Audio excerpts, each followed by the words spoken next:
Halo, saya Nuraza Anissa. Di video kali ini saya akan membahas salah satu fenomena menarik dalam pemilu yaitu terkait dengan swing voter. Apa itu swing voter?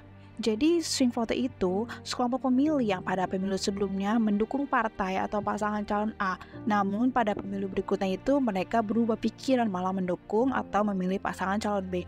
Nah, swing voter juga diartikan sebagai seseorang yang belum pernah menggunakan hak pilihnya, seperti pemilih pemula yang baru mencapai usia mencoblos. Contohnya kayak siapa? Contohnya kayak kita atau kelompok generasi muda yang saat ini menjadi mayoritas dari swing voter. Kita bisa melihat sebagai contoh itu di Indonesia. Berdasarkan Indonesia yang dikatakan situs survei pada pemilu 2014 lalu, ada sekitar 85% pemilih yang belum solid terhadap pilihannya. Lalu pemilu 2024 mendatang, diprediksikan pula ada 48% pemilih yang belum pasti akan pilihannya.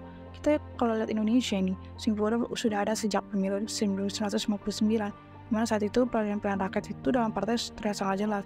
Tahun 99 itu terjadi peningkatan kemenangan PDIP dari 30% di tahun 97 menjadi 33% di tahun 99. Lalu tahun 2004 terjadi kemenangan Golkar sebesar 22% dari PDIP. Tahun 2009 kemenangan Demokrat sebesar 30% dari Golkar dan PDIP. Lalu tahun 2014 sampai 2019 itu sempat kembali dengan kemenangan PDIP sebesar 18% di 2014 dan 49% di 2019. Ada alasan lain dari adanya swing voter di Indonesia, yaitu parpol bukan lagi alat perjuangan rakyat, melainkan alat elit dalam memperoleh dukungan politik. Hal inilah yang membuat parpol menjadi gagal, terutama dalam solidaritas, rekrutmen, kaderisasi buruh, konflik internal, dan juga kinerja caleg yang terpilih itu kurang optimal, yang akhirnya membuat parpol itu ditinggalkan oleh pemilihnya. Nah, hal-hal tersebutlah yang membentuk swing voter semakin besar baik di Indonesia maupun negara-negara lainnya. Oke, contoh lainnya itu seperti negara Amerika Serikat pada pemilu tahun 2020 yang dimana terdapat sebanyak 30% swing voter yang masih ragu akan pilihannya terkait dengan Partai Demokrat atau Partai Republik.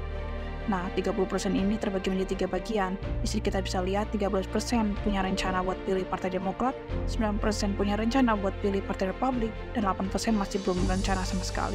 Nah, dari data ini kita tahu, kita bisa bandingkan dengan pemilu di Amerika Serikat tahun 2016, di mana Partai Republik menjadi partai pemenang dengan persentase sekitar 45%, dibandingkan dengan pemilu tahun 2020, Partai Republik tidak menjadi pemenangnya, melainkan Partai Demokrat dengan persentase sebesar 51%. Hal ini diakibatkan karena mungkin ada banyak harapan dari masyarakat yang tidak terpenuhi, akhirnya masyarakat memilih menjadi swing voter dari Partai A ke Partai B.